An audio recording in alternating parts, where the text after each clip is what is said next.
దేవునామానికి మహిమ కలుగుగాక. ఈ సమయంలో కొద్ది నిమిషంలో మనం దేవుడి యొక్క వాక్యంని ధ్యానించుకుందాము. ప్రభు మంచివాడు, ఆయన ఎప్పుడు మేలు చేస్తాడు కానీ మనకి ఎప్పుడైనా కీడు చేయడు. ఆయనని నమ్మిన వారిని ఆయన ఎప్పుడు కూడా పడద్రోసే దేవుడు కాదు. లోకంలో అనేకులు నమ్మిన వాళ్ళని వాళ్ళు ఏం చేస్తారు? కూలద్రోస్తారు, పడద్రోస్తారు.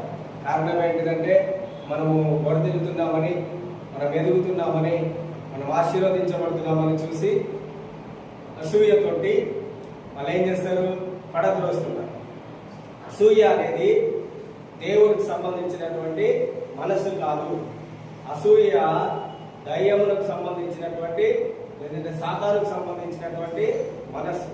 మన దేవుడు అయితే మనకు అసూయనివ్వలేదు.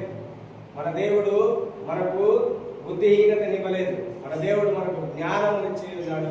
ఆయన మనకు తెలివినిచ్చి ఉన్నాడు. కనుక మన పక్కన ఎవరు వర్ధిల్లుతున్నా కానీ మనం వారిని ఏం చేయాలి? ఇంకా దీవించాలి. దేవుడు మనల్ని దీవించడానికే పిలిచి ఉన్నాడు కానీ, దేవుడు మనల్ని ఆశీర్వదించడానికే పిలిచి ఉన్నాడు కానీ మనల్ని దేవుడు శపించడానికి పిలవలేదు.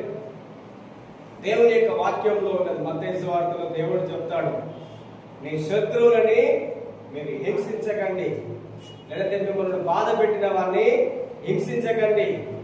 మరి ఏం చేయమంటున్నాడు దేవుడు అంటే, వారిని దీవించండి, వారి కొరకు ప్రార్థన చేయండి.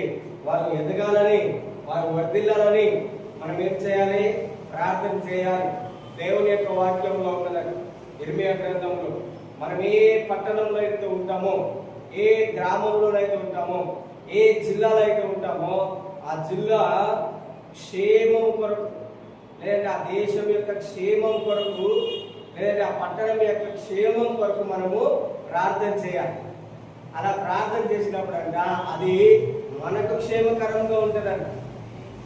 వాళ్ళు వర్ధిల్లుతున్నారని, వాళ్ళు దీవించబడుతున్నారని మనం ప్రార్థన చేయడము మానవేయకూడదు. ఎందుకంటే సమూయేలు ప్రవక్త, సమూయేలు దేవుని యొక్క సేవకుడు, ఇజ్రాయేలీలందరూ తప్పు చేస్తున్నారు, ఇజ్రాయేలీలందరూ పాపం చేస్తున్నారు. ఏంటిది అంటే వాళ్ళు దేవుడు మాకు రాజుగా వద్దు, దేవుడు మాకు రాజుగా వద్దు, మాకు కూడా ఒక రాజు కావాలి, మమ్మల్ని కూడా పరిపాలించే అన్యజనులకు ఏ విధంగా అయితే రాజు ఉన్నాడో, ఇతర దేశస్తులకు ఏ విధంగా అయితే రాజు ఉన్నాడో, ఇజ్రాయేలీలైన మాకు కూడా ఒక రాజును ఏర్పాటు చేయమని చెప్పినందుకంట వాళ్ళందరూ దేవుని దృష్టిలో పాపం చేసిన వాళ్ళుగా ఉన్నారు. కారణం ఏంటిది? దేవుడు వద్దంటున్నారు. వాళ్ళు ఎవరు వద్దంటున్నారు?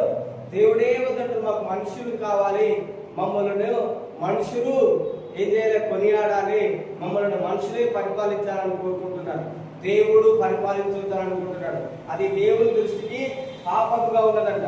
అది సమూయేలుకు చెప్పినప్పుడు సమూయేలు అంటాడు, ఏమంటాడంటే, మీరు పాపం చేయడం వలన ఒకవేళ నేను మీ కొరకు ప్రార్థన చేయకపోతే అది నాకు పాపంగా ఉంటుంది. ఎవరి దృష్టిలో? దేవుని దృష్టిలో. సో నేనెందుకు పాపం చేయాలని చెప్పి సమూయేలు ఏం చేస్తాడు? వారి కొరకు ప్రార్థన చేస్తాడు. వారి కొరకు ప్రార్థన చేయడం వలన దేవుడు ఏదైతే కోపమును వారి ఎడల కలిగి ఉన్నాడో ఆ సమూయేలు ప్రవక్తను బట్టి దేవుడు ఏం చేసిండు? ఆ కోపాన్ని తొలగించి వేసుకున్నాడు. అదే విధంగా మన పట్టణం కొరకు, మన గ్రామం కొరకు, మన దేశం కొరకు, లేదా మనల్ని ఎవరైతే హింసిస్తున్నారో, మనల్ని ఎవరైతే బాధ పెడుతున్నారో వారి కొరకు మనం ప్రార్థిస్తే దేవుడు మన యొక్క ప్రార్థనను బట్టి వారిని కనికరిస్తాడు. దేవుడు నీకు అంత గొప్ప ప్రార్థనా శక్తిని ఇచ్చినాడు, అంత గొప్ప మనసునిచ్చినాడు దేవుడు మనకు. ఒకరిని ప్రేమించేటటువంటి మనసును దేవుడు మనకిచ్చి ఉన్నాడు. ఒకరిని క్షమించే మనసును దేవుడు మనకిచ్చి ఉన్నాడు. క్షమా హృదయముని దేవుడు మనకు ఇచ్చి ఉన్నాడు. ఆయన లక్షణములలో ఒక మంచి లక్షణము అందరూ చెప్తుంటారు. ఈ లోకంలో ఉన్న ప్రతి ఒక్కరు ఏం చెప్తుంటారంటే, యేసు ప్రభువులో మేము చూసింది ఒకే ఒకటి, ఏంటిదంటే క్షమా గుణం, క్షమాపణ. ఎవరు కూడా చేయలేనటువంటి ఆ గొప్ప పనిని ఆయన ఒక్కడే చేసింది. ఈ లోకంలో ఎవరు తప్పు చేసినా కూడా అందరూ ఏం చేస్తున్నారు? శిక్షిస్తున్నారు. ఎవరైనా మనకు హాని చేస్తే వెంటనే శిక్షిస్తున్నారు. కానీ యేసు ప్రభు మాత్రమే యేసు ప్రభు మాత్రమే. ఆయన ఎంతమంది శిక్షించినా కూడా, ఎంతమంది ఇబ్బంది పెట్టినా కూడా ఆయన మనందరి కొరకు శిక్షని అనుభవించి వారందరినీ కూడా క్షమిస్తున్నాడు. ఏమంటున్నాడు? తండ్రి తండ్రి వీరు ఏం చేయించున్నారో వీరు ఎరుగరు కనుక వీరిని ఏం చేయండి, క్షమించండి. ఈ రోజులలో కూడా చాలా మందికి ఎవరు ఏం చేస్తున్నారో వారికి అర్థం కాకుండా చేస్తున్నారు. ఎవరు ఏం చేయాలో వారికి తెలియట్లేదు.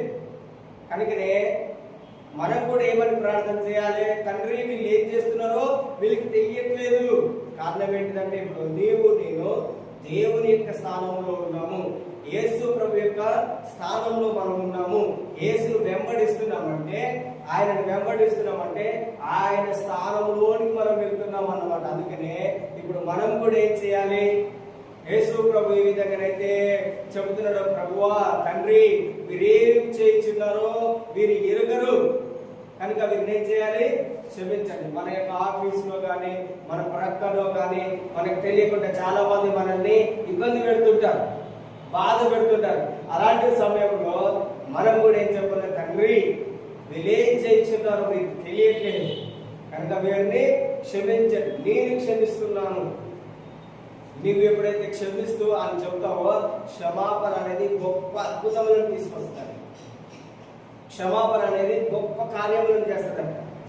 క్షమాపణ లేకుండా హృదయములో కఠినము పెట్టుకుంటే ఆ యొక్క హృదయం అంట రాతి హృదయము. అతడు హృదయంలో ఒకటి ఉంటుంది, బయటికి ఒకటి పలుకుతుంటాడు. కనుక అలాంటి వారికి చాలా దూరంగా ఉండాలి అని దేవుని యొక్క వాక్యంలో చెబుతుంది. అలాంటి వారి యొక్క మాటలు మనము వినకూడదు. అలాంటి వారికి మనం దూరంగా ఉండాలి. దేవుడు మనకు అలాంటి మనస్సు ఇవ్వలేదు. మన యొక్క మనస్సు దేవుని యొక్క మనస్సు ఒకే మనస్సు. మనము దేవుడు ఏకమై ఉన్నాము కనుక మనము ఏం చేయాలి? క్షమించాలి. క్షమించే హృదయం నీకు కలిగి ఉంటే నీ జీవితంలో గొప్ప గొప్ప కార్యములు జరుగుతాయి. ఎన్నో మనము చూడలేనటువంటి కార్యములు మన జీవితంలో ఒక్క క్షమాపణ ద్వారా. ఎవరినైతే మనం క్షమించలేకపోతున్నామో వారిని నేను క్షమిస్తున్నానని చెప్పడం ద్వారా, వారిని నేను క్షమిస్తున్నానని చెప్పడం ద్వారా అంటే మన జీవితంలో గొప్ప అద్భుత కార్యములు జరుగుతాయండి. నువ్వు చూడలేవు అలాంటి అద్భుతాలను, మేలులని. ఇప్పటి వరకు చూడలేనటువంటి గొప్ప కార్యముల్ని దేవుడు మనం చూపిస్తాడు. ఎందుకంటే క్షమించే దగ్గరికి ఎవరైనా వస్తారు. యేసు ప్రభు అనేకులను క్షమిస్తున్నాడు. అందుకనే ఆయన దగ్గరికి అనేకులు గుంపులు గుంపులుగా, సమూహములుగా పరిగెత్తుకొని వస్తున్నారు. ఆయన ఉన్నప్పుడు లోకములు ఎవరైనా పాపం చేస్తే వాళ్ళని రాళ్ళను తీసుకొని కొట్టి చంపేవారు. కానీ యేసు ప్రభు దగ్గరికి వస్తే యేసు ప్రభు మాత్రం ఏం చేసిండు? అమ్మా నేను నీకు శిక్షను విధింపను, నేను నిన్ను కరుణిస్తున్నాను, నీ పాపములని నేను క్షమిస్తున్నాను. నువ్వు నాకు కుమార్తెవి, నువ్వు నా యొక్క కుమారుడవి. నేను నీ యొక్క పాపములన్నింటినీ, నీ యొక్క దోషములన్నింటినీ, నీ రోగములన్నింటినీ ఈ లోకములో మనల్ని తిరస్కరిస్తున్నారు. కానీ దేవుడు మాత్రం నిన్ను ఎన్నడూ కూడా తిరస్కరించడు. లోకము మన మీదనే పాపి అని ముద్ర వేస్తున్నది. మనం దేవుని నమ్ముకుంటే యేసయ్య మనల్ని పరిశుద్ధులుగా చేస్తున్నాడు. లోకము మనల్ని ఒక విధంగా చూస్తుంది, దేవుడు మనల్ని మరొక విధంగా చూస్తాడు. కానీ ఇక్కడ చాలా విచారకరమైన, బాధాకరమైన విషయం ఏంటిదంటే మనం ఎప్పుడు దేవుని వైపు చూడం, కానీ ఎప్పుడు మనుషులు మనల్ని ఎలా చూస్తున్నారో దాని వైపే చూస్తుంటాం. మనుషుల వైపు మనం చూస్తుంటాం కనుకనే అందుకనే చాలా సార్లు ఓడిపోతుంటాం, ఏడుస్తుంటాం, దిగులు పడుతుంటాం, దుఃఖపడుతుంటాం, కుమిలిపోతుంటాం. కానీ దేవుడు నన్ను ఎందుకు సృష్టించినాడు, దేవుడు నన్ను పిలిచినాడు, దాని గురించి ఆలోచించాం. కారణం ఏంటంటే ఈ చింత, ఈ మనుషుల గురించిన చింత, ఆలోచన అంతా మన యొక్క హృదయంలో ఉండడం వల్ల దేవుడు ఏదైతే చేయాలనుకుంటున్నాడో అది మనము వినలేకపోతున్నాం, చూడలేకపోతున్నాం. ఈ లోకంలో మనల్ని తిరస్కరిస్తారు, కానీ దేవుని దృష్టిలో నువ్వు అమూల్యమైన వాడివి అన్నమాట. దేవుని యొక్క వాక్యంలో మనం చూద్దాం. మార్క్స్ వార్త 13వ అధ్యాయం 12వ అధ్యాయం. మార్క్స్ వార్త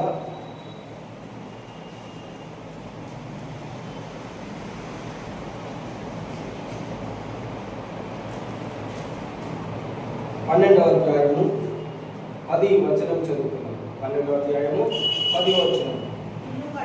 ఇల్లు కట్టువారు నిరాకరించిన రాయి మూలకు తలరాయి అయ్యను, ఇది ప్రభువు వలననే కలిగెను, ఇది మన కన్నులకు ఆశ్చర్యము. Praise the lord.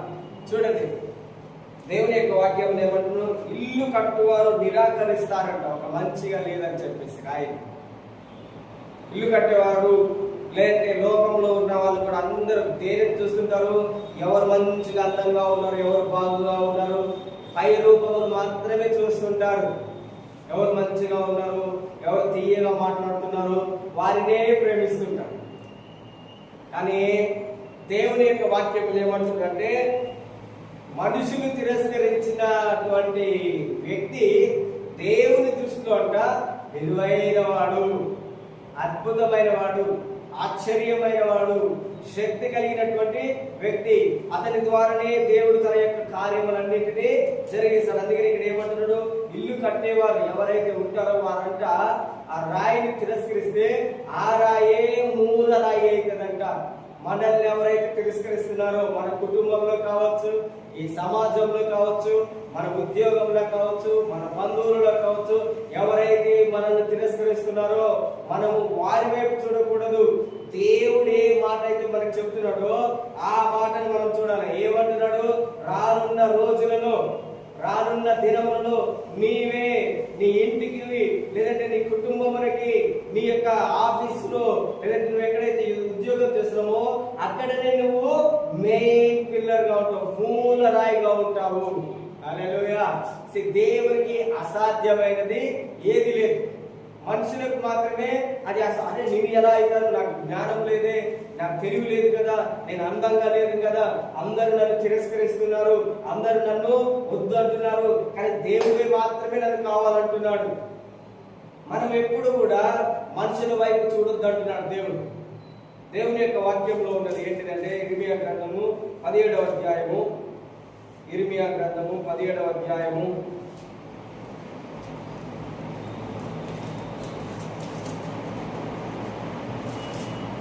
17వ అధ్యాయము 5వ వచనం నుంచి మనం చదువుతున్నాం. 5 ఇర్మియా 17:5. యెహోవా ఇలాగ సెలవిచ్చుచున్నాడు, నరులను ఆశ్రయించి శరీరులను తనకు ఆధారముగా చేసుకొనుచు తన హృదయమును యెహోవా మీద నుండి తొలగించుకొని వాడు శాపగ్రస్తుడు. చూడండి, దేవుని యొక్క వాక్యంలో ఎంత స్పష్టంగా చెప్పింది. ఎవరైతే మనల్ని తిరస్కరిస్తున్నప్పుడు, ఎవరైతే మనం వద్దు అని అంటున్నప్పుడు, ఎవరైతే మనల్ని ఇబ్బంది పెడుతున్నప్పుడు, బాధిస్తున్నప్పుడు, మనము వారి యొక్క మాటలని ఆలోచించొద్దు అంటున్నాడు దేవుడు. వారు ఏమంటున్నారు నన్ను గురించి, లేదా నేను గురించి వాళ్ళు ఏం చెప్తున్నారు, దాని గురించి మనం ఆలోచిస్తుంటే దేవుని యొక్క వాక్యం ఏమంటుందంటే, నీ యొక్క హృదయము ఆటోమేటిక్ గా దేవుని యొద్ద నుండి దూరం అయిపోతుంది. ఎందుకు? దేవుని యొక్క వాక్యంలో ఏమున్నదంటే, మనం ఏదైతే విన్నామో ఆ విన్న దానిలో విశ్వాసం కలుగుతుంది. ఇప్పుడు నువ్వేం విన్నావు? దీని గురించి విన్నావు. ఏంటిది? మనల్ని అందరూ తిరస్కరిస్తున్నారు, అందరు ఇబ్బంది పడి నువ్వు ప్రేయర్ చేసినా కూడా ఇదే ప్రార్థన చేయ, ప్రభువా వీళ్ళందరూ నన్ను తిరస్కరిస్తున్నారు, వీళ్ళందరూ నన్ను వద్దంటున్నారు, నాయనా నాకు ఏంది ఇది, దీనినే ఆలోచిస్తుంటాం. కానీ దేవుని యొక్క వాక్యము, దేవుని యొక్క మాట యాక్చువల్గా నీ గురించి ఏం చెప్తున్నాడు? నిన్ను ఏమంటున్నాడు దేవుడు? దేవుడేమన్నా నిన్ను తిరస్కరించిందా? దేవుడేమన్నా నిన్ను వద్దన్నారా? చూడండి, ఒక రక్తస్రావం కలిగిన స్త్రీ, వ్యభిచారమందు పట్టబడినటువంటి స్త్రీ దొరికినప్పుడు అందరు ఏం చేస్తామంటున్నారు? రాళ్లతో మేము కొట్టి చంపుతామంటున్నారు. కానీ యేసు ప్రభు దగ్గరికి వచ్చినప్పుడు మాత్రము యేసు ప్రభు ఏం చెప్తున్నాడు? ఏమంటున్నాడు? నేను ఈమెకు శిక్షను విధింపను. కారణం ఏంటిది? కారణం ఏంటిదంటే, మీలో తప్పు చేయవాడు ఎవడు లేడు. అదే విధంగా ఈ లోకంలో తిరస్కరింపబడినటువంటి రిజెక్షన్ లేనటువంటి వ్యక్తి లేడు. ప్రతి ఒక్కరు ఎవరో ఒకరిని ద్వేషిస్తుంటారు. ప్రతి ఒక్కరిని ఎవరో ఒకరు, తన భార్య కొన్ని కారణాలు ద్వేషించి, తన భర్త, లేదంటే తన కుటుంబం, లేదంటే తన పిల్లలు, లేదంటే మన ఆఫీస్ వాళ్ళు కావచ్చు, మన ఇంటి పక్కన వాళ్ళు, తమ జీవిత కాలంలో వారు బ్రతికిన కాలంలో వారిని ఎవరో ఒకరు తప్పకుండా ఏం చేస్తారు? తిరస్కరిస్తారు, వద్దు అని అంటారు, వేస్ట్ అని అంటారు, మన వలన ఉపయోగం లేదని అంటారు. కానీ మనము ఆ మాటలను పట్టుకుని దాని నిమిత్తమై మనం ప్రార్థన చేస్తే దేవుడు అంటున్నాడు, నీ యొక్క హృదయము నా మీద నుండి దూరమవుతుంది. కారణం ఏంటిదంటే నీ యొక్క హృదయం అంతా ఆ మాటల చేతనే నింపబడ్డది. ఏదైతే విన్నావో అదే మాట నీ యొక్క హృదయంలో ఉంటుంది కనుక దానిని బట్టి నువ్వేం చేస్తావు? కుమిలిపోతుంటావు. దానిని బట్టి నువ్వేం చేస్తుంటావు?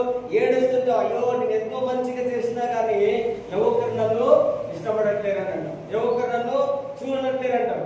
దేవుని యొక్క వాక్యం అంటున్నది ఏంటిదంటే అలాంటి సమయంలో నీ యొక్క హృదయం దాని వైపు కలగలేదు, కానీ నీ యొక్క హృదయము దేవుని మీదనే ఉంచుకో. దేవుని మీదనే. ఒకవేళ నీకు ఏమైనా కంప్లైంట్స్ వచ్చినాయి, నీ మీద కంప్లైంట్ చేసి నిన్ను తిరస్కరిస్తున్నారు, అలాంటి సమయంలో నువ్వు మనుషుల దగ్గరికి వెళ్ళి మన యొక్క ఇబ్బందిని అందరికీ చెప్పుకుంటే వారి దృష్టిలో మనం చాలా తగ్గిపోతాము. వారి దృష్టిలో మనము చాలా తక్కువ. అయ్యో, ఇది రిజెక్షన్ అనేది చాలా పెద్ద పాపం. ఏంటిదగా తిరస్కరించడము, వద్దు అని చెప్పడం అనేదట చాలా పెద్ద పాపం అంట, నేరం. కానీ దేవుని యొక్క వాక్యం ఏమంటుంది? మనుషులు తప్పకుండా తిరస్కరిస్తారు. మానవ మనస్సు ఎలాంటిదంటే ఎప్పుడు మనల్ని పడద్రోసేటటువంటి మనస్సు. కానీ దేవుని మనసు ఏంటిదంటే నీ యొక్క పడిపోయిన స్థితిలో నుండి ఆయన నిన్ను పైకి లేవనెత్తి అనేక చర్యల ఎదుట ఆయన నిలబెట్టేటటువంటి దేవుడి. అందుకని ఇక్కడ దేవుని యొక్క వాక్యం ఏముంది? ఇది మన కన్నులకు ఆశ్చర్యమవుతుంది. ఇది మన కన్నులకు ఆశ్చర్యం. కారణం ఏంటిదంటే అందరు ఏమంటున్నారు? ఇతడు బాగులేడు, వేస్ట్, ఏది ఇతని వలన ఏమవుతుంది, ఇతడు ఏం చేయగలుగుతుంది, లేదంటే ఇతడు ఈమెం చేయగలుగుతుంది, ఈమె వలన ఏమవుతుంది, ఏం సాధించగలుగుతుంది అని అందరూ మన గురించి అనుకోవచ్చు. కానీ దేవుడు చేసే కార్యము, దేవుని మీద మనం విశ్వాసం ఉంచినప్పుడు, దేవుని మీద మనము నమ్మకం ఉంచినప్పుడు మనందరికి దేవుడు ఒక సర్టెన్ పీరియడ్, ఒక టైంని, ఒక రోజుని మనకు నియమించి ఉన్నాడట. ఆ రోజు వచ్చినప్పుడంట అందరు చూసి వాళ్ళందరూ ఏమంటారు? ఇది ఆశ్చర్యము, ఇది ఆశ్చర్యము, ఇది గొప్ప కార్యము, ఇది ఎలా సాధ్యమైంది, ఇది ఎలా సాధ్యమైంది? మనము మనుషులను, నరులను తనకు ఆధారంగా చేసుకుంటే, నరుల దగ్గరికి వెళ్తే, అధికారులను వాళ్ళ దగ్గరికి వెళ్తే, పెద్దవాళ్ళను వాళ్ళ దగ్గరికి వెళ్తే, లేదా గొప్ప వాళ్ళను వాళ్ళ దగ్గరికి వెళ్తే మన యొక్క మనస్సు దేవుని నుండి దూరమైనది. ఈ లోకంలో ఉన్న వారి కంటే కూడా మనలో ఉన్నటువంటి దేవుడు చాలా గొప్పవాడు. హల్లెలూయా. నేనేం చెప్తానంటే ఈ లోకంలో ఉన్న వ్యక్తులందరికంటే, ఈ లోకంలో ఉన్న అధికారులందరికంటే, ఈ లోకంలో ఉన్న శక్తులన్నిటికంటే, ఏ దురాత్మ శక్తి అయినా, ఏ శక్తికైనా కూడా నాలో ఉన్నవాడు 10,000 రెట్లు గొప్పవాడు, 10,000 రెట్లు జ్ఞానం కలిగినాడు, 10,000 రెట్లు తెలివి కలిగిన వాడు. ఆయన ఎప్పుడు ఎలా నన్ను పైకెత్తాలి, ఎలా నన్ను లేవనెత్తాలి, ఎలా నిన్ను ఆశీర్వదించాలి అనే అదే ఆలోచన ఆయన కలిగి ఉన్నాడు. ఆయన నా గురించి మైండ్ ఫుల్ ఉన్నాడు. దేవుడి యొక్క వాక్యంలో కీర్తన 8వ అధ్యాయంలో చదువుతాను. కీర్తన 8వ అధ్యాయము, కీర్తన 8వ అధ్యాయము 4వ వచనం చదువుతున్నాం. నీవు మనిషిని జ్ఞాపకం చేసుకున్నటకు వాడే పాటివాడు, నీవు నరపుత్రుని దర్శించుటకు వాడే పాటివాడు. దేవుని కంట 8:4 అధ్యాయము 4వ వచనం. దేవుని యొక్క వాక్యంలో ఏముండగా ఇక్కడ నీవు మనిషిని జ్ఞాపకం చేసుకున్నటకు ఏ పాటివాడు,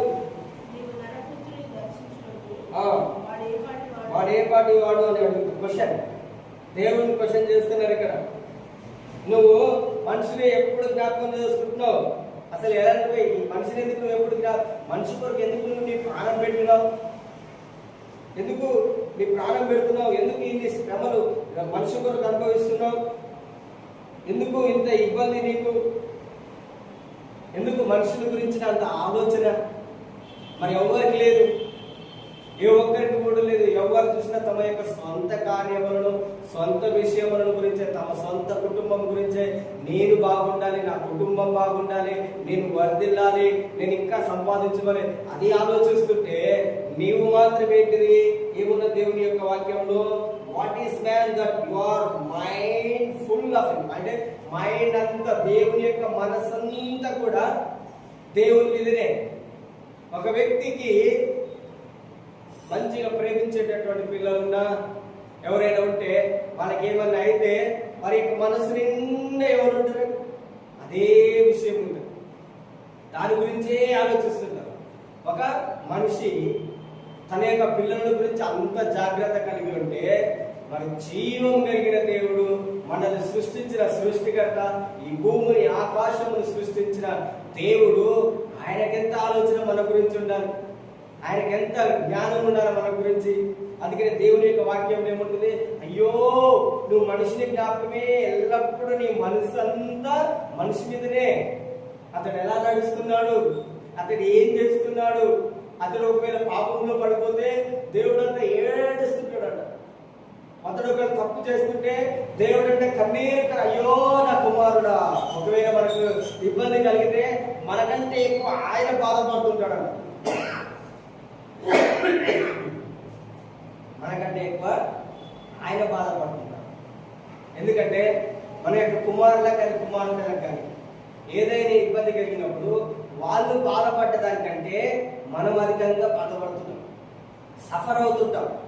ఎలా ఎలా ఎలా ఎలా ఎలా తగ్గిపోతుంది, ఎలా తగ్గిపోతుంది? ఒకవేళ ఫీవర్ వస్తే, లేదా అనారోగ్యం వస్తే, లేదా నొప్పి వస్తే మన యొక్క మనసంతా ఎలా ఉంటుంది? ప్రతి గంటకు ఒకసారి అడుగుతున్నాం, తగ్గిపోయిందా, ఎలా ఉన్నది, ఎలా ఉన్నది అని అడుగుతాం. మరి యేసయ్యకి ఎలా ఉండాలి, దేవునికి ఎలా ఉండాలి? నిన్ను రోగంలో ఉన్న నిన్ను, ఇబ్బందులో ఉన్న నిన్ను, కష్టంలో ఉన్న నిన్ను ఆయన విడిపించాలంటే ఎవరి వలన కావట్లేదు. రోగములు అధికమైపోతున్నాయి, వ్యాధులు అధికమైపోతున్నాయి, పాపం అధికమైపోతుంది, ఇంకా దరిద్రం అధికమైపోతుంది. ఎలా? దేవుడు ఒకటే అనుకున్నాడు, నేను మానవ రూపములో వచ్చి వారిలో ఉన్న ప్రతి రోగాన్ని జయించేయాలి. హల్లెలూయా. వారిలో ఉన్న ప్రతి ఇబ్బందిని నేను తొలగించాలి, వారిలో ఉన్న ప్రతి కష్టమును నేను తొలగించాలి.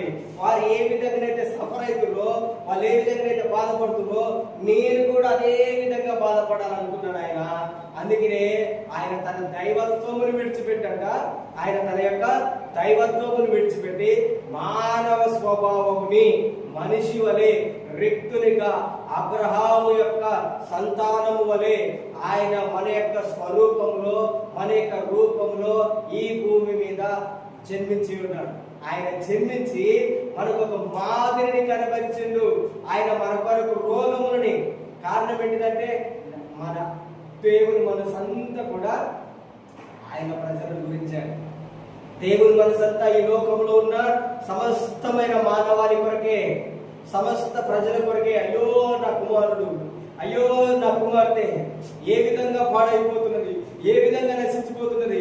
దేవుని యొక్క వాక్యంలో ఉంది, నశించిపోయే దానిని వెతికి రక్షించడానికే యేసయ్య వచ్చిండు. మనమందరం నశించిపోతున్నామని, ఇప్పటికీ లోకంలో నశించిపోతున్న వాళ్ళందరినీ దేవుడు రక్షించడానికి ఆయన మనందరి కొరకు సిలువ రక్తమును కార్చింది, సిలువ వేయబడ్డ రక్తం కార్చింది. అందరూ ఎందుకు యేసయ్య, ఎందుకు యేసయ్యకి ఎందుకు మేకులు కొట్టుకున్నాడు, ఆయన ఎందుకు ముళ్ళ కిరీటాన్ని భరించి ఉన్నాడు, ఎందుకు కనీసం దేవుడు కదా, ఎందుకు ఆ యేసు ప్రభువును సిలువ వేసిన వాళ్ళు అంటున్నారు ఆయన దగ్గర ఉండి, నీవు నిజంగా దేవుని కుమారుడు అయితే ఇప్పుడు దిగిరా, మేమందరం నిన్ను నమ్ముతాం, ఈ మేకులను తీసేసి, ముళ్ళ కంపని తీసేసి అంటున్నాడు. కానీ అలా తీసేస్తే మనకు రక్షణ లేదు. ఆయన మరణంలో మనందరికి అయ్యో ఆ మరణ వేదన ఏంటిదో ఆయన భరించాలి. ఆ మరణ వేదన అంటే ఏంటిదో ఆయనకు తెలియాలి. ఆ వేదన తెలిసినప్పుడే మనము మరణంలో ఉన్నప్పుడు, ఇబ్బందిలో ఉన్నప్పుడు ఆ మరణము నుండి మనల్ని విడిపించి. అందుకనే దేవుని యొక్క వాక్యం ఉంది, మరణమా నీ ముళ్ళెక్కడ? మరణం యొక్క ముళ్ళు పాపము. ఆ పాపముని యేసయ్య విరిచివేసిండు. పాపపు ముళ్ళు మన యొక్క జీవితంలో ఉన్న పాపం చేయటం వలన అనారోగ్యములు వస్తాయి, పాపం చేయటం వలన రోగములు వస్తున్నాయి, అపవిత్రాత్మ దయ్యములు పడుతున్నాయి, పాపం వలన దరిద్రం వస్తుంది, దేశం మీదకి క్షామం వస్తున్నది, దేశం మీదకి దరిద్రం వస్తుంది. కనుక ఆ దరిద్రం అంతటిని తొలగించడానికి, ఆ శాపాన్నంతటిని తొలగించడానికి దేవుడే మనిషి రూపంలో వచ్చి ఆయన తన రక్తముని కాల్చి ఆ రక్తము చేత మనిషిని శుద్ధీకరించిండు, ఆ రక్తము చేత రోగములను బాగు చేసిండు, ఆ రక్తముల చేత, ఆయన రక్తము చేత ఈ దేశాన్ని బాగు చేసి ఉన్నాడు. హల్లెలూయా. అందుకనే దేవుని యొక్క వాక్యంలో ఉన్నది ఏమున్నది? ఆయన పొందిన దెబ్బల చేత, ఆయన పొందిన గాయముల చేత మన యొక్క సర్వ శరీరములకు ఆరోగ్యము. దేవుని యొక్క పొందిన దెబ్బల ద్వారా. అదేవిధంగా యేసు రక్తము ప్రతి పాపము నుండి మనల్ని పవిత్రుడిగా చేస్తుంది. యేసు యొక్క రక్తము మనల్ని శుద్ధీకరిస్తుంది. అందుకనే దేవుని యొక్క వాక్యంలో ఏమున్నది? మనిషిని జ్ఞాపకం చేసుకున్నట్టుకు అతడు ఎలాంటి వాడంటే, ఇదిగో ఈ పాపంలో ఉన్నాడు కనుకనే ఆ పాపం నుండి ఆయనను విడిపించి, ఇతడు రోగంలో ఉన్నాడు, ఆ రోగము నుండి తనను విడిపించడానికి, ఇతడు దరిద్రంలో ఉన్నాడు, దరిద్రం నుండి ఆయనను విడిపించడానికి ఆయన ఏమైపోయాడు? మన నిమిత్తమై బలి అయి ఉన్నాడు. మన నిమిత్తమై ఆయన మనసంతా కూడా మన గురించే ఉన్నది. ఆయన మనసంతా కూడా మన గురించే ఉన్నది. మనము కూడా మన మనసంతా కూడా దేవుణ్ణి నింపుకుంటే, మన మనసంతా యేసయ్యను నింపుకుంటే, మన మనసంతా జీవం కలిగిన దేవుని కలిగి ఉంటే ఆయన వలె మనం నడుచుకుంటాం. ఆయన ఎలా నడుచుకున్నాడు ఈ భూమి మీద, ఆయన ఎలా శక్తి కలిగి ఉన్నాడో, ఆయన ఎలా రోగములను వెలగొట్టినాడు, ఆయన ఎలా దయ్యములను వెలగొట్టి ఉన్నాడు, అదే విధంగా ఈ రోజు నీకు నేను అదే విధంగా చేయగలుగుతాం ఎప్పుడైతే మన మనసంతా దేవుని గురించి ఉంటే. కానీ ఈ రోజులలో చాలా మంది మనసు, క్రైస్తవులైన వారి మనసు, క్రైస్తవేతరుల మనసు ఏ విధంగా ఉన్నదంటే, ఎవరైనా ఒకరు మనల్ని ఇబ్బంది పెడితే, ఎవరైనా ఒకరు మనల్ని బాధ పెడితే దాని గురించే మన బాధ అంతా, దాని గురించే మన చింత అంతా. కానీ దేవుని యొక్క వాక్యంలో ఏమంటున్నాడు? ఇది ఆశ్చర్యం చేసేటటువంటి పనిని చేస్తాను. ఏంటంటే, మనుషులు నిన్ను తిరస్కరిస్తే అప్పుడు నువ్వు చెప్పాలి దేవునికి, ఎస్, వాళ్ళందరి ఎదుట మనం నవ్వుతూ సంతోషంగా ఉండాలి. నవ్వుతూ సంతోషంగా. వాళ్ళు నన్ను తిరస్కరిస్తే, నా జీవితంలో నన్ను తిరస్కరించిరంటే నేను గొప్పవాడిని, నేను అద్భుతమైన వాడిని, నేను పైకి ఎదుగుతున్న వాడిని. ఎందుకంటే నేను కాదు ఎదిగేది, నా దేవుడు నన్ను లేవనెత్తుతాడు. ఈ మనసాక్షి లేక, ఈ దేవుని మీద ఈ మనస్సు లేక అందరం ఏం చేస్తున్నామక్క? మనం ఏదైతే వింటున్నామో, ఏదైతే మాట్లాడుతున్నామో, ఏదైతే చూస్తున్నామో దానిని బట్టి అదే విని మనం ఏం చేస్తున్నాం? కుమిలిపోతున్నాం, ఏడుస్తున్నాం. దేవుడు అంటున్నాడు, నేను నిన్ను లేవనెత్తుతాను. మనుషులు తిరస్కరించిన రాయి, ఇల్లు కట్టేవాడు తిరస్కరిస్తున్నాడు మొట్టమొదటిగా. కానీ ఎందుకు తిరస్కరిస్తున్నారంటే అతని ఎదుట మంచి మంచి రాళ్ళు ఉన్నాయి, కానీ ఏ రాయి కూడా సరిపోవట్లేదు. అదేవిధంగా మనకంటే జ్ఞానం కలిగిన వాళ్ళు ఈ లోకంలో ఉండొచ్చు, తెలివి కలిగిన వాళ్ళు ఉండొచ్చు, డబ్బు, అందం, ఐశ్వర్యం కలిగిన వాళ్ళు ఉండొచ్చు. కానీ ఒక రోజుకి మంచిగా బిల్డింగ్ కట్టాలంటే వాళ్ళందరూ పనికి రాకుండా పోతారనుకుంటారు. మనము లేకుంటే వాళ్ళు సంపూర్ణం కాలేరు అంటున్నాడు. మనము లేకుంటే సంపూర్ణము కాలేరు. మనం ఉన్నప్పుడే అది సంపూర్ణత అవుతుంది. మనం వచ్చినప్పుడే సంపూర్ణత అవుతుంది. దేవుని యొక్క వాక్యంలో అంటున్నాడు. కనుక మొట్టమొదటిగా మనల్ని ఎవరైనా తిరస్కరిస్తున్నా, నిన్నెవరు ఇబ్బంది పెడుతున్నా, నువ్వు తెలుసుకోవాల్సింది ఏంటంటే, నా జీవితంలో గొప్ప కార్యములు జరుగుతున్నాయి, లేదా నా జీవితంలో ప్రమోషన్స్ వస్తున్నాయి, నా జీవితంలో ఉన్నత స్థితికి నేను వెళ్తున్నాను. మన ఇంటి పక్కన వాళ్ళు, మన బంధువులు, మన స్నేహితులు ఎవరైనా మనల్ని నువ్వు ఏమి లేని వాడు, తక్కువ వాడు, నీకు జ్ఞానం తెలియలేదు అంటున్నప్పుడు ఇది ఏ మాట? సాతాను యొక్క మాట. దీన్ని విని మనం కుమిలిపోతే అది మనం విశ్వసిస్తున్నాం కనుక ఏదైతే విశ్వసిస్తుంటావో అది నీ జీవితంలో కనిపిస్తుంది. దేవుని యొక్క వాక్యంలో ఏదైతే విశ్వసిస్తుంటావో అది వారి మాటలను మనం నమ్మొద్దు. వారి యొక్క మాటను మనం ఏం చేయొద్దు, నమ్మొద్దు.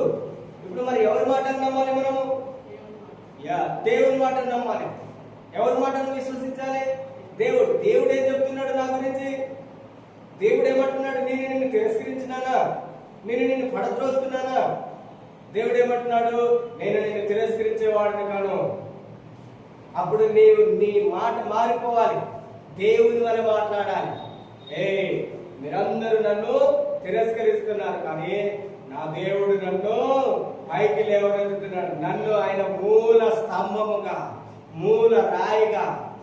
దేవుడి యొక్క వాక్యంలో ఉంది. ప్రకటన గ్రంథంలో చూడండి, జయించేవాడు నా తండ్రి ఆలయంలో. ప్రకటన గ్రంథము 3వ అధ్యాయము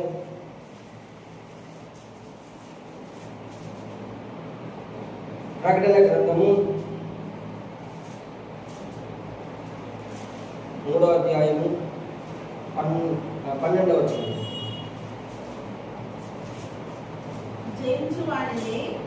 జయించు వానిని నా దేవుని ఆలయములో ఒక స్తంభముగా చేసేదను. అందులో ఇక మీదట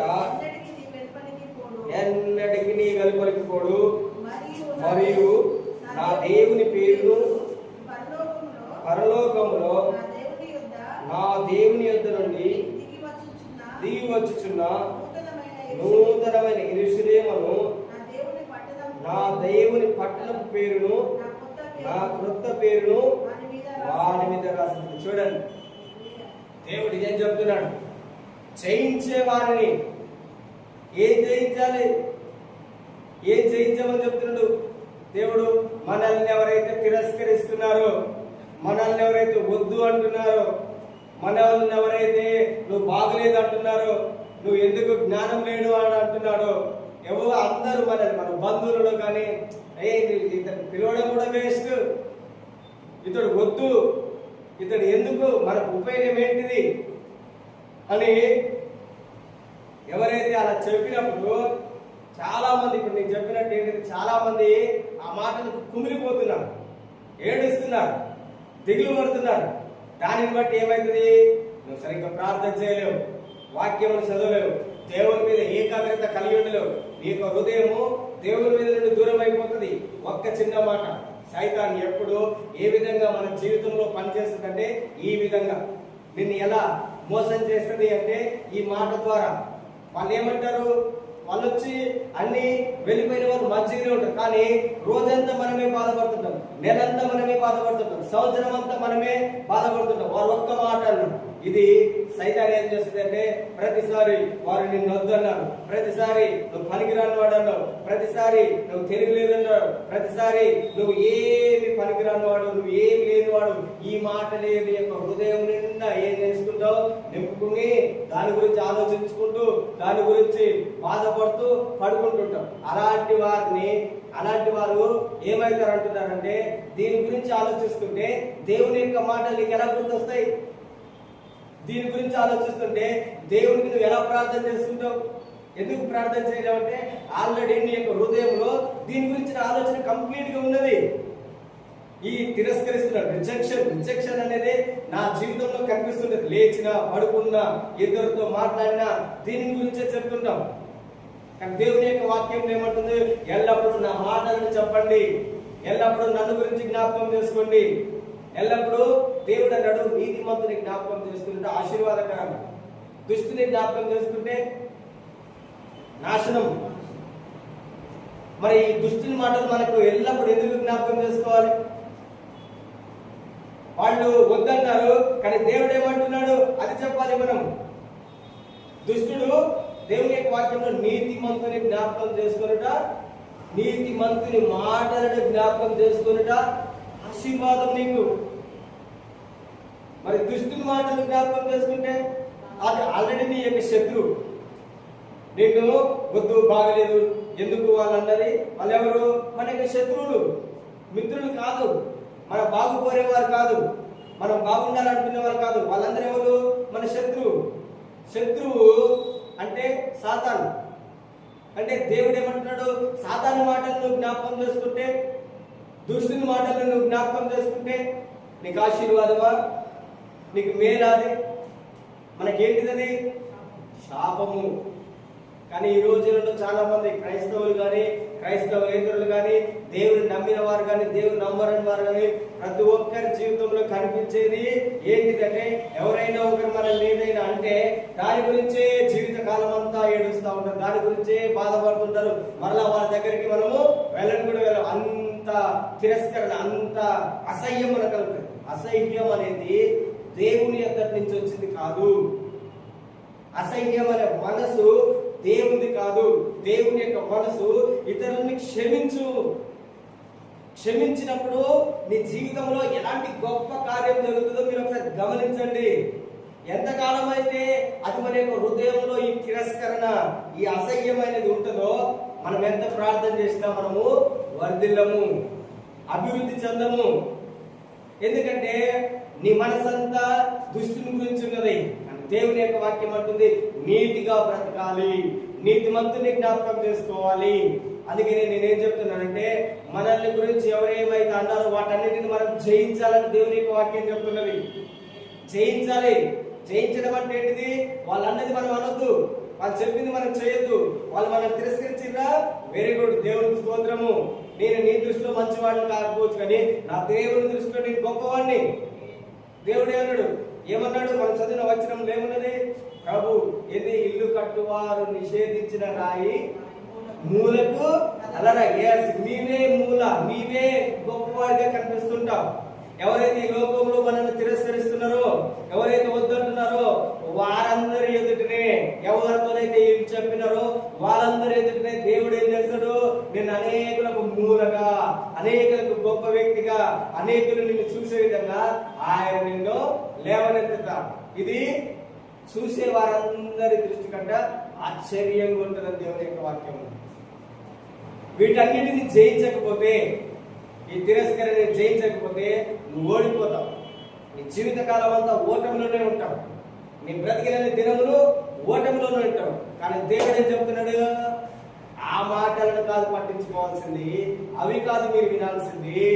జీవం కలిగిన దేవుని యొక్క మాట నీ గురించి దేవుడు ఏం చెప్తున్నాడు? మనుషులను పట్టించుకోవద్దని మనం చదువుతున్నాగా. ఏమన్నది దేవుని యొక్క వాక్యంలో? ఏమున్నది? మనుష్యులను తనకు ఆశ్రయముగా చేసుకుని, లేదంటే శరీరధారులను తనకు ఆశ్రయముగా చేసుకుని దేవుని యొద్ద నుండి తన యొక్క హృదయమును తొలగించుకున్నవాడు శాపములో పడిపోతాడు. ఎలా మన యొక్క హృదయం తొలగిపోతుంది అంటే వీటిని గురించి ఆలోచించడం వలన. దేవుడు ఏం ఆలోచించమన్నాడు? నీ గురించి బైబిల్లో నేనేం చెప్పాను ఆల్రెడీ దేవుడు ముందుగానే చెప్పాడు. నన్ను బట్టి నిన్నందరూ తిరస్కరిస్తారు, నన్ను బట్టి నిన్నందరూ అవమానపరుస్తారు, నన్ను బట్టి నిన్నందరూ హింసిస్తారు, నన్ను బట్టి నీ మీద అన్ని రకాల ఇబ్బందులు వస్తాయి. కానీ ఆ ఇబ్బందులను నువ్వు కృంగిపోకుండా నిలబడాలి అనుకుంటున్నావు. ఆ ఇబ్బందులను నువ్వు జయించాలి. ఆ ఇబ్బందులందరూ నువ్వేం చేయాలి? జయించాలి. జయించితే దేవుడు ఏమంటున్నాడు? జయించిన వాణిని మాత్రమే నా తండ్రి ఆలయంలో, దేవుని ఆలయంలో ఒక స్తంభంగా, దేవుని ఆలయంలో మనం స్తంభంగా ఉండాలంటే చూడండి, ఒక ఇల్లు కట్టేవాడే అన్నిటిని చూసినాడు కానీ ఏది కూడా మూలకు సరిపోలేకపోయింది.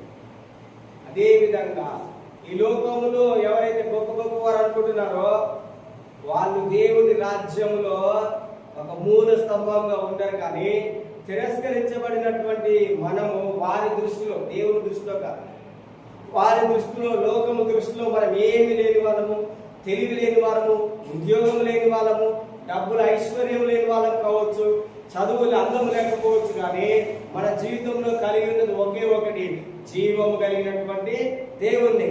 ఆ జీవం కలిగిన దేవుణ్ణి కలిగి ఉంటే దేవుడు అంటున్నాడు, నీకేమి లేకపోయినా నువ్వు జీవం కలిగిన దేవుని కలిగి ఉన్నందుకే నిన్ను అనేకులు తిరస్కరిస్తారు, అనేకులు నిన్ను పిలువరు. దేవుణ్ణి మనం నమ్ముకున్నందుకు ఏం చేయరు?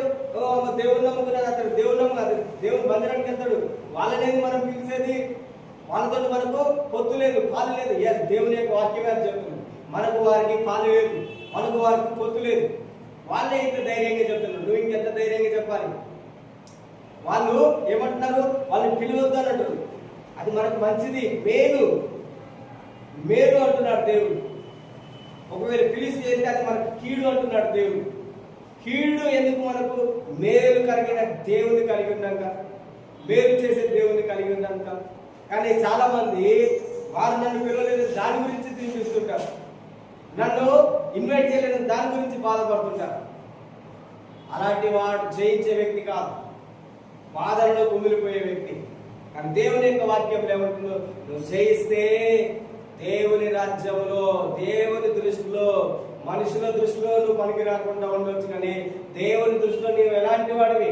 ఒకనొక రోజు వస్తుంది అందరికీ. ఆ రోజు నువ్వేమో అందరికి అద్భుతంగా కనిపిస్తుంటావు, మూల స్తంభంగా, ఎంత అందంగా. ఏంది అసలు మేము ఏమనుకున్నాము, మేమేం ఊహించాము, ఈ పరిస్థితి ఏంటిది, ఈ జీవన విధానం ఏంటిది, ఇలా మారిపోయేది ఏంటని అనుకుంటుంది. కారణం ఏంటిది?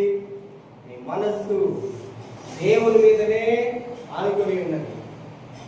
దేవుని యొక్క వాక్యంలో చూడండి, యెషయా గ్రంథం 26వ అధ్యాయము 3వ వచనం. యెషయా గ్రంథం 26వ అధ్యాయం 3వ వచనం. యెషయా గ్రంథం 26వ అధ్యాయం 3వ వచనం. ఎవరి మనసు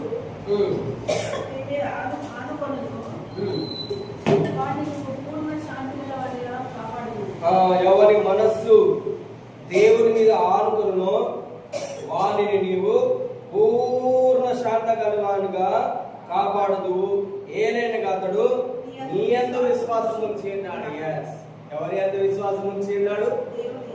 దేవుని. మనుషుల మీద మనం ఎప్పుడు కూడా, ఇప్పుడు దేవుడు ఎంత స్పష్టంగా చెప్తున్నాడు చూడండి, మనుషులని విశ్వసించొద్దు అని చెప్తున్నాడు. ఎందుకంటే మనుషులను మనం నమ్మితే ఏదో ఒక రోజు వాళ్ళు మనల్ని ఏం చేస్తారు? కూలద్రోస్తారు. కానీ దేవుణ్ణి ఆశ్రయించిన వారికి అందరూ స్నేహితులుగా ఉంటారంట. దేవుణ్ణి ఆశ్రయిస్తారంట, దేవుణ్ణి మనం ప్రేమిస్తారంట, దేవుడు ఏం చేస్తాడంట? మన శత్రువులను కూడా మనకు మిత్రులుగా చేస్తాడంట. అంటే ఎప్పుడు మనం నడిచేటటువంటి మార్గము దేవుని కంట ఇష్టంగా ఉండినప్పుడు, మనం నడుస్తున్నటువంటి మార్గము ఈ దేవునికి ఎప్పుడు ఇష్టంగా ఉంటుంది? మనం నడిచే మార్గం ఎప్పుడు దేవునికి ఇష్టంగా ఉంటుంది అంటే, మనము దేవుడు చెప్పిన వాక్య ప్రకారం, ఆయన మాట ప్రకారం నడుచుకున్నప్పుడే. దేవుని యొక్క వాక్యంలో తండ్రి నా కుమారుడు నా మాట వినుట కంటే అంతకంటే ఆనందకరమైనది ఏంటిది? యేసయ్య మనందరికి తండ్రి. ఆయన మాట వినట కంటే శ్రేష్టమైనది ఏంటిది? ఏది లేదు. దేవుణ్ణి ప్రేమిస్తున్నట్టే అంటున్నాడు, నన్ను ప్రేమించేవాడు నా మాటలు కైకొంటాడు, నా మాటలు వింటాడు. మనం దేవుని ప్రేమించకపోతే మనం ఎలా దేవుని మాట వింటాం? దేవుడు ఏమంటున్నాడు? ఎవడైతే నా మాట వింటాడో వాడు నా మార్గములలో నడుస్తాడు. అప్పుడు నేనేం చేస్తా? నా మార్గములలో నడిస్తే, నా మాట ప్రకారం నడిస్తే, నా ఆజ్ఞ ప్రకారం నడిస్తే దేవుడు ఏం చేస్తాడంటే, మన శత్రువులు ఎవరైతే ఉన్నారో మన శత్రువులు కూడా మనకు మిత్రులు అవుతారంట. అదే విధంగా మన మీద ఎవరైతే మనకు విరోధంగా మాట్లాడుతున్నప్పుడు అనేకులు ఒకరి పక్షంలో వచ్చినప్పుడు దేవుడు ఏం చేస్తారంట? మనం దేవుని ప్రేమిస్తున్నందుకు అతని పక్షంలో ఉన్న వాళ్ళు కూడా మన పక్షంలో మాట్లాడతారు. దేవుని యొక్క వాక్యం ఉంది యెషయా గ్రంథం 54వ అధ్యాయం. వాళ్ళు కూడా మన పక్షమున మాట్లాడతారు. దేవుడిని ప్రేమిస్తే, దేవుని యొక్క వాక్యమును వెంబడిస్తే, అంటే వారి శత్రువులను కూడా, మన శత్రువులను కూడా దేవుడు మనకేం చేస్తాడు? మిత్రుడుగా చేస్తాడు. అదే విధంగా ఇక్కడ దేవుడు ఏమంటున్నాడు? నువ్వు దేవుని యందు విశ్వాసం ఉంచినావు కనుక నిన్ను దేవుడు ఏం చేస్తా? పూర్ణ శాంతి. నీ జీవిత దినములన్నీ కూడా సమాధానకరమైన దినములే ఉంటాయి అంటున్నాడు. నెమ్మది కలిగిన దినములే ఉంటాయి అంటున్నాడు. కొంతమందికి ఎంత డబ్బు ఉన్నా కానీ సమాధానం ఉండదు, నెమ్మది ఉండదు, శాంతి ఉండదు. ఎప్పుడు వారి జీవితంలో ఏముంటది? దుఃఖము, బాధ, రోగము, కష్టము, అనారోగ్యము, ఒకరి మీద ఒకరికి గొడవలు, ఇబ్బందులు ఇవన్నీ ఉంటే వారు సమాధానం ఎలా ఉంటారు, నెమ్మది కలిగి ఎలా ఉంటారు? దేవుడు ఏం చేస్తాడంట? మనము దేవుణ్ణి పూర్ణంగా పరిపూర్ణంగా విశ్వసించి ఆయన నమ్మకం ఉంచితే దేవుడు ఏం చేస్తాడన్నాడు? నీ శత్రువులుంటే నీకు మిత్రులుగా చేస్తాడు, నీలో రోగాలుంటే ఆయన బాగు చేస్తాడు, నీలో వ్యాధులుంటే వాటిని తొలగిస్తాడు, నీలో దరిద్రం ఉంటే ఆ దరిద్రం తొలగిస్తాడు, నీకు అప్పులుంటే ఆ అప్పులన్నింటినీ ఆయనే తీసేసి నీకు అప్పు లేని వ్యక్తిగా పరిపూర్ణమైన శాంతి కలిగిన సమాధానం. కొంతమందికి పడుకుంటే ఎప్పుడు తెల్లారుతుంటే అని భయపడతారు. కొంతమంది పడుకుంటే ఎప్పుడు తెల్లారుతుంది, లేదంటే ఎప్పుడు తెల్లారితే ఎప్పుడు రాత్రి అవుతుంది. ఇలాంటి బాధలు ఉంటాయండి కొంతమంది. యోబుకి ఎలాంటి బాధ ఉన్నది? యోబు యొక్క బాధ ఏంటిది? ఆయన ఏం చెప్తున్నాడు? తెల్లారగానే ఎప్పుడు చీకటి అవుతుందా అనేవాడంట. చీకటి అయితే ఎప్పుడు తెల్లారుతుందా అనేదంట. ఎందుకు? సమాధానం, రోగం, కష్టం, బాధ, ఏంటిది? ఆ శరీరం కులిపోవడము, గోక్కోవడము, ఆ బాధను బట్టి దానికి వేదన అధికమైపోతుంది. ఈ రోజుల్లో చాలా మంది అనేక రోగముల చేత, కష్టముల చేత వాళ్ళందరూ నోటి మాటలతో ఏం చెప్తుంటారు? నేను చాలా మంది విన్నా, అయ్యా నేను ఈ బాధను భరించలేకపోతున్నాను, ఈ కష్టాన్ని నేను భరించలేకపోతున్నాను. ఎప్పుడు తెల్లారుతుందా అని చూస్తాడు, లేదంటే ఎప్పుడు రాత్రి అవుతుందా అని చూస్తాడు. కొంతమంది ఏం చేస్తారు? నేను తినటానికే ఇబ్బంది పడుతున్నాను, నేను తినలేకపోతున్నాను, నాకెంతో ఉన్నది కానీ తిందామంటే అన్ని రకాలైనటువంటి ఇబ్బందులు నా శరీరంలో ఉన్నాయి, నేను ఎలా తినాలి? ఇంకొంతమంది ఏం చెప్పారంటే ఈ బాధలను భరించట కంటే చనిపోవటం మేలయ్యా అంటున్నారు. ఏమంటున్నారు? ఈ కష్టం అంటే దేవుడు నిన్ను ఆ మాటని పలకనీయకుండా దేవుడు నీకు మంచి ఆరోగ్యం ఇచ్చి, మంచి నెమ్మదినిచ్చి, దేవుని యొక్క వాక్యంలో ఉంటుంది ప్రసంగి గ్రంథంలో, ఒకడు తన చేతి కష్టార్జితముని సుఖముగా అనుభవించట కంటే మేలుకరమైనది, ఆశీర్వాదకరమైనది మరి ఒకటి లేదు. నువ్వు మేలును అనుభవించకుండా, సుఖమును అనుభవించకుండా నువ్వు ఎంత కష్టపడి సంపాదించుకుంటే అది దేనికి లాభం? దేనికి లాభం? అది దేనికి లాభం లేదు. అదంతా ఏ విధంగా పనికి రాకుండా పోతాడు. దేవుడు అంటున్నాడు, నువ్వు సంపాదించింది నువ్వు తినాలన్నా, నువ్వు సంపాదించింది నువ్వు అనుభవించాలన్నా దేవుని యొక్క దీవెన ఉండాలి. దేవుని యొక్క దీవెన లేకుండా, దేవుని యొక్క శాపం ఉంటే వారికి ఆ జీవితం అంతా కష్టమే, ఇబ్బంది ఉంటుంది. అందుకనే దేవుడు ఏమంటున్నాడు? ఎవడు నా యందు విశ్వాసం ఉంచుతాడో, నా యందు విశ్వాసం ఉంచిన వాడు వాని యొక్క మనసు నా మీదనే ఉంటుంది.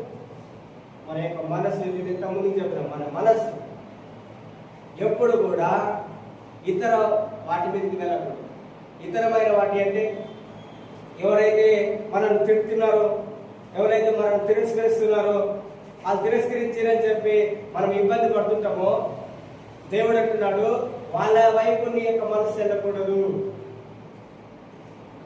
నిన్నెవరు హింసించినా, నిన్నెవరు ఇబ్బంది పెట్టినా నీ మనస్సు దేవుని మీద నుండి తొలగిపోకూడదు.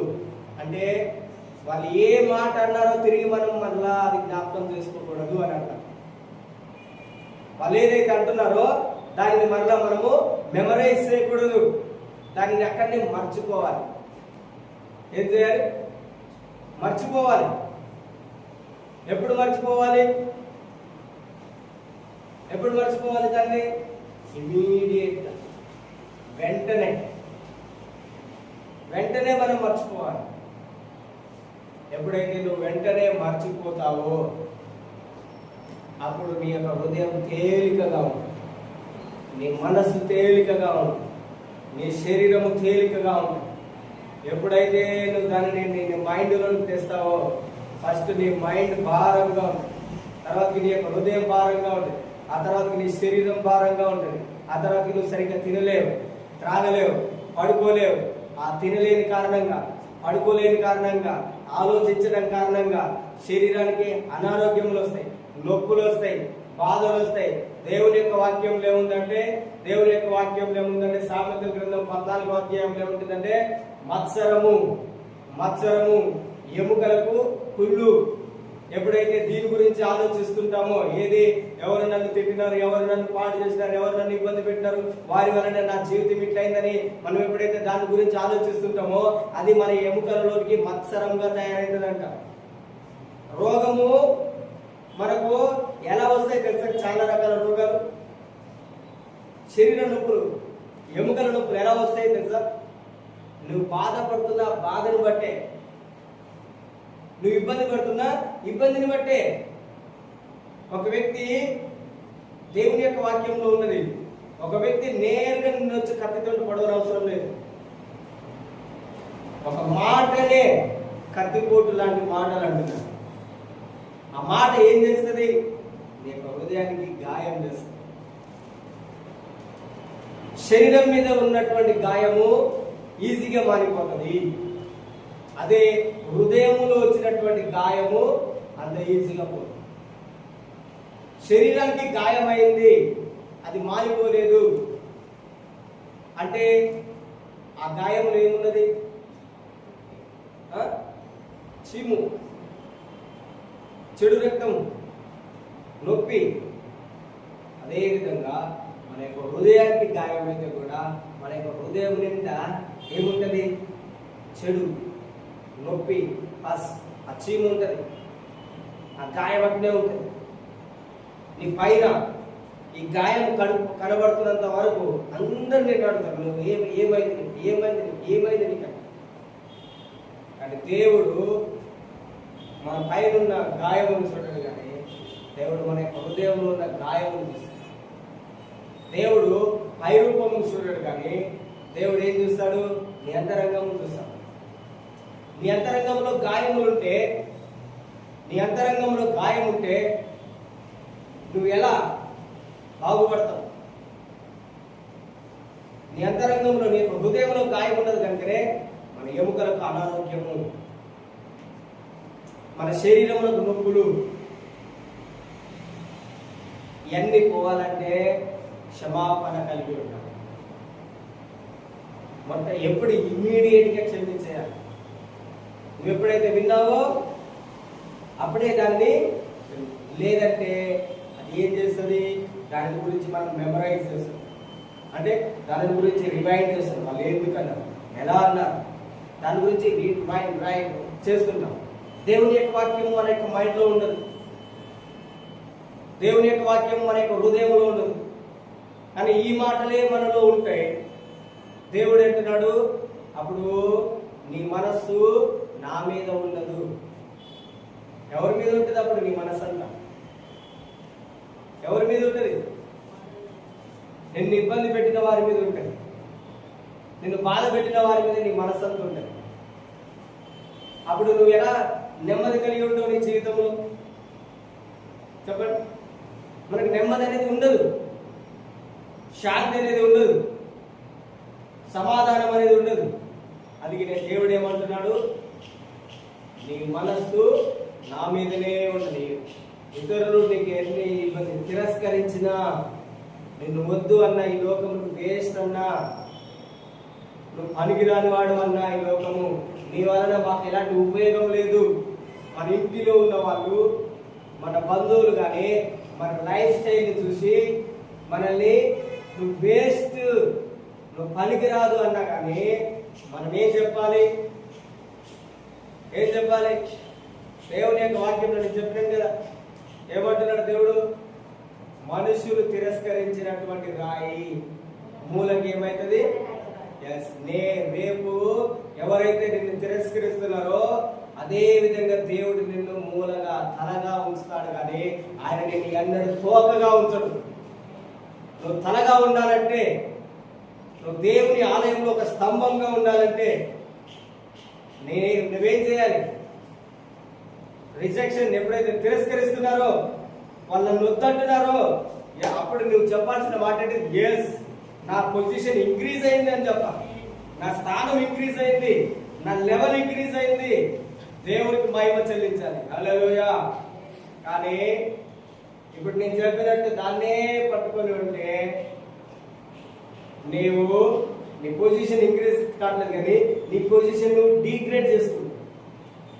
నీ యొక్క స్థానం నువ్వేం చేస్తున్నావు? తగ్గించుకుంటున్నావు. యేసయ్యను అందరూ తిరస్కరించారు. ఆయన ఎప్పుడు కూడా బాధపడలేదు. మనం ఎందుకు బాధపడాలి? బాధపడకూడదు. క్షమాపణ. యేసు ప్రభువులో కలిగినటువంటి ఒక మంచి లక్షణం ఏంటిది? క్షమాపణ. నీవు కూడా అది కలిగి ఉండాలి. నీ లక్షణం అయి ఉండాలి. నువ్వు నా దేవా యేసయ్యా అని ప్రార్థన చేస్తుంటే నేను చెప్పిన వాక్యము ఇతరుల మాట నీ యొక్క హృదయంలో ఉంటే అది గాయము. అది గాయము. ఆ గాయము నీలో ఉంటే, నొప్పి నీలో ఉంటే నువ్వు దేవుని ఎలా పిలుస్తున్నావు? ఎలా పిలుస్తున్నావు తెలుసా? నోటి మాటతో పిలుస్తున్నావు, కానీ మన యొక్క హృదయము దేవునికి చాలా దూరంగా ఉన్నది. మన యొక్క పెదవులతో ఆయన గణపరుస్తున్నాము, కానీ మన యొక్క హృదయం దేవునికి చాలా దూరంగా ఉన్నది. దేవుడు ఏమంటున్నాడు? నీవు అర్పణ అర్పిస్తే మొట్టమొదటిగా నీ యొక్క హృదయంలో ఏ ఇబ్బంది అయితే ఉన్నదో దానిని సరి చేసుకో. లేదంటే నీ ప్రతివాదితోటి, అంటే నీతో గొడవ పెట్టుకున్న వాళ్ళతోటి, నేను ఇబ్బంది పెట్టిన వారితోటి మొట్టమొదటిగా సమాధానం పడు. అంటే నువ్వు ప్రార్థన చేసేటప్పుడు కూడా అని చెప్పాడు దేవుడు. మత్తయి 21వ అధ్యాయంలో ఉంటుంది, మార్కు 11వ అధ్యాయంలో ఉంటుంది. నువ్వు ప్రార్థన చేసేటప్పుడు ఏం చేయాలి? నీ యొక్క హృదయంలో ఒకరి మీద ఎవరికైనా విరోధం ఏదైనా ఉన్నట్టయితే మొట్టమొదటిగా దానిని క్షమించండి. అప్పుడు నువ్వు ప్రార్థన చేయి. అదేవిధంగా నేనేం చెప్తున్నానంటే, నీకు ఆల్రెడీ ఒక వ్యక్తి గాయం చేసింది. ఎలా? కత్తితో కాదు, తన యొక్క మాట చేత, నోటి మాట చేత. తల్లిదండ్రులు పిల్లల్ని గాయపరుస్తారు, పిల్లలు తల్లిదండ్రులను గాయపరుస్తారు. కానీ అదేమైతే తెలుసా? జీవితకాలం వాళ్ళ మైండ్లో ఉండిపోతుంది. మనం ఏమనుకుంటామంటే ఇది లైట్, చిన్న మాటనే కదా. చిన్నప్పుడు చాలా మంది యొక్క జీవితం పాడైపోతాయి. ఎవరి బిడ్డలే చాలా మంది చిన్నప్పుడే కొన్ని షాక్ గురవుతారు, కొన్ని షాక్కు గురవుతారు. చిన్నపిల్లలు, ఎస్పెషల్ లేడీస్ షాక్ గురవుతారు. అది వాళ్ళ జీవితకాలం పోదు. కొంతమందిని చూడండి, మగ పిల్లల దగ్గరికి వెళ్ళమంటే వెళ్ళరు, ఆడపిల్లలు. కారణము వాళ్ళు చిన్నప్పుడే వాళ్ళు చెప్పుకోలేని స్థితిలో ఏది చెప్పలేనప్పుడు వాళ్ళ యొక్క మైండ్ ఇబ్బంది పడ్డది, షాక్ గురైంది. ఆ షాక్ ఏం చేస్తుంది? దూరంగా ఉండాలని చెప్తుంది అని అనిపిస్తుంది, దూరంగా అట్లా. అదేవిధంగా మగ పిల్లలు కూడా కొంతమంది టీచర్, ఇప్పుడు ఫర్ ఎగ్జాంపుల్ ఒక టీచర్ బాగా కొట్టిందనుకో, ఆ టీచర్ వస్తుందంటే ఇతనికి ఏమైతుంటది? భయం. కారణం రిజెక్షన్ ఫీల్ అవుతుంది. వద్దు ఈమె నా దగ్గర రావద్దు, ఈ సార్ నా దగ్గర రావద్దు. అప్పుడు మనకి చెప్తుంది, ఎందుకు బడికిపో, ఎందుకు ఏమైంది అని చెప్తే రీజన్ చెప్తుంటాడు. ఆ రీజన్ తీసుకెళ్ళి చెప్తే అప్పుడు ఏమన్నాను అయ్యాను అంటే అప్పుడు ఏమైపోతుంది? గాయం అనేది తొలగిపోతుంది. అదేవిధంగా మీ యొక్క హృదయంలో గాయం ఉన్నట్లయితే అది చీము కలిగి ఉంటుంది, నొప్పి కలిగి ఉంటుంది. మనం ఎంత ప్రార్థన చేసినా రైట్, మన యొక్క హృదయం రైట్గా లేదు, సరిగ్గా లేదు కనుక మన ప్రార్థన దేవుడికి వినపడదు. మొట్టమొదటి ఏం చేయాలి? క్షమించేసేయాలి. అప్పుడు నీ యొక్క గాయం ఏమవుతుంది? కట్టబడుతుంది, పిండబడుతుంది, మెత్తబడుతుంది, నీలో ఉన్న పస్సు వెళ్ళిపోతుంది, నీ ముఖం వెలుగుతుంది. నీ శరీరం, చాలా మందికి నొప్పులు, కాళ్ళకు నొప్పులు, శరీర బలహీనతలు వీటి వలనే. సో మన శరీరంలో ఉన్న బలహీనతలు, నొప్పులు, రోగాలు పోవాలంటే ఫస్ట్ ఆఫ్ ఆల్ మనకు ఎవరి మీద ఏ ఇబ్బంది ఉన్నా వాటిని క్షమించండి. క్షమించిన తర్వాత చూడండి, మీ లైఫ్ నువ్వు ఎన్నో రోజుల నుంచి ఎంతో మంది దైవ సేవకుల దగ్గరికి వెళ్ళి అయ్యా నాకు ప్రార్థించే ఈ సమస్య ఉన్నదని ఇన్నిసార్లు చెప్తున్నా నీ రోగం పోవట్లేదన్నావా? ఈ రోజు ఇదొక్కటి చేసి చూసినా ఏమైతే తెలుసా? నీలో ఉన్న అనారోగ్యం, నొప్పులు ఏవి కూడా కనబడవు. దీర్ఘకాలంగా ఏదైతే నొప్పి ఉంటుందో, లేదంటే కొంతమందికి ఏంటంటే ఆ బాధనే వారిలో ఉంటుంది. మనుషుల ద్వారా, భార్య ద్వారా, భర్త ద్వారా, పిల్లల ద్వారా, పక్క వారి ద్వారా, ఎవరో ఒకరి ద్వారా వస్తుంటది. నేను తిరస్కరించినని బాధపడుతుంటాం. కానీ దేవుడు ఏమంటున్నాడు? నిన్ను నేను మూలగా చేస్తాను, ఆశ్చర్యం జరిగిస్తాను, అద్భుతం చేస్తాను. అద్భుతం నువ్వు చూడాలని నేను కోరుకుంటున్నాను. ప్రతి ఒక్కరూ మనం ఏం చూడాలి? అద్భుతాలు చూడాలి, ఆశ్చర్య కార్యములు చూడాలంటే ఈ చిన్నవి మనం ఏం చేయాలి? రెక్టిఫై చేసుకోవాలి. హల్లెలూయా. దేవుడి యొక్క వాక్యం దీవించింది కాక సమయంలో మనము ప్రార్థన చేసుకున్నాం. నేను విన్న వాక్యము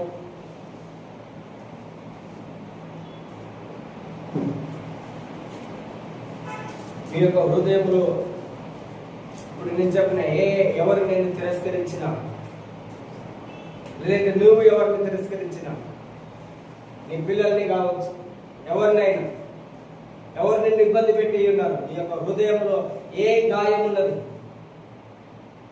ఏ గాయం నీ యొక్క హృదయాన్ని క్షీణింప చేస్తున్నది, అది జ్ఞాపకం చేసుకో.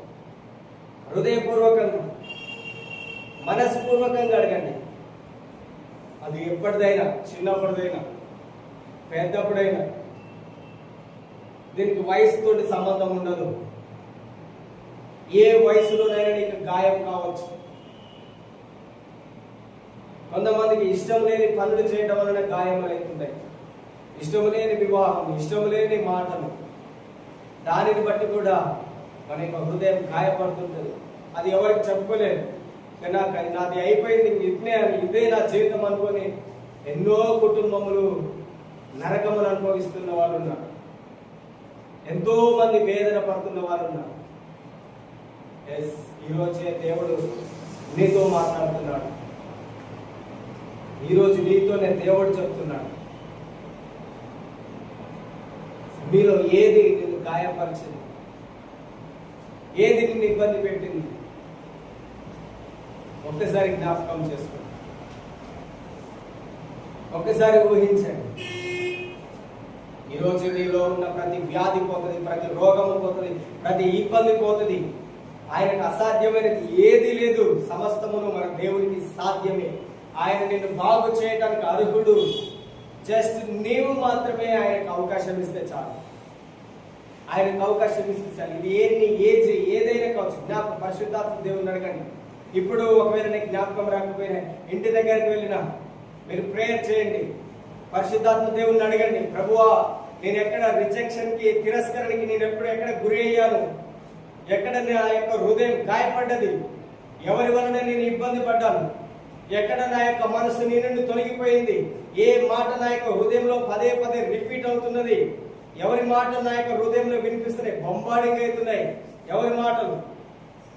రైట్ నౌ హోలీ స్పిరిట్, పరిశుద్ధాత్మ దేవుడు మనకు సమస్తమును జ్ఞాపకం చేస్తాడు. నువ్వు ఆయనను కలిగి ఉన్నావు. పరిశుద్ధాత్మ దేవుడు అడిగి, దేవా నాకు సహాయం చేయండి, నాకు సహాయం చేయండి, నేను దీని నుండి నేను బయటపడాలి. I don't want this kind of life lord. నాకు ఇలాంటి జీవితం నాకు వద్దు ప్రభువా. ఇలాంటి ఇబ్బందికరమైనటువంటి జీవితం, వ్యాధులు, రోగములు కలిగినటువంటి జీవితం, జీవిత కాలం కుమిలిపోయేటటువంటి జీవితం ఐ డోంట్ వాంట్ లార్డ్. నాకు వద్దోయా, నాకు నీ మంచి జీవితం కావాలి. ఆయన నువ్వు ఆశీర్వదించినటువంటి జీవితం, నిన్ను జ్ఞాపకం చేసుకుంటే జీవితము, అది నాకు కావాలి. దేవుడు ఈరోజే నీ యొక్క హృదయంని బాగు చేస్తున్నాడు, నీ మైండ్ని బాగు చేస్తున్నాడు, నీ యొక్క శరీరముని బాగు చేస్తున్నాడు. Yes, hallelujah, thank you lord. రాకామా సాందల మల్మన రిహాదర బల రిబాదల మన రెహందల యేసయ్యా, యేసయ్యా నాయనా నీ బిడ్డలను తాకండి దేవా, ప్రతి ఒక్కరిని తాకండి యేసు నామములో. వారి యొక్క హృదయంలో ఉన్న వేదన ఎంతో వెళ్ళిపోన్నాక నెక్స్ట్ సండే నైనా నీ గొప్ప కార్యములు వారు చూచుదురు గాక. నెక్స్ట్ సండే కల్లా మీరు వారి జీవితంలో పనిచేయుదురు గాక. యేసు నామములో వారి ముఖం వెలుగును గాక, వారి జీవితము ప్రకాశవంతంగా కనబడును గాక. యేసు నామములో వారికి మంచి ఆరోగ్యం వచ్చును గాక. వారి మనసంతా నీ మీదే ఉండను గాక. మీ దయా కాపుదల వారికి తోడుగా ఉంచి ఆశీర్వదించను. యేసు నామములో ప్రార్థిస్తున్నాను తండ్రి, ఆమేన్. God bless you.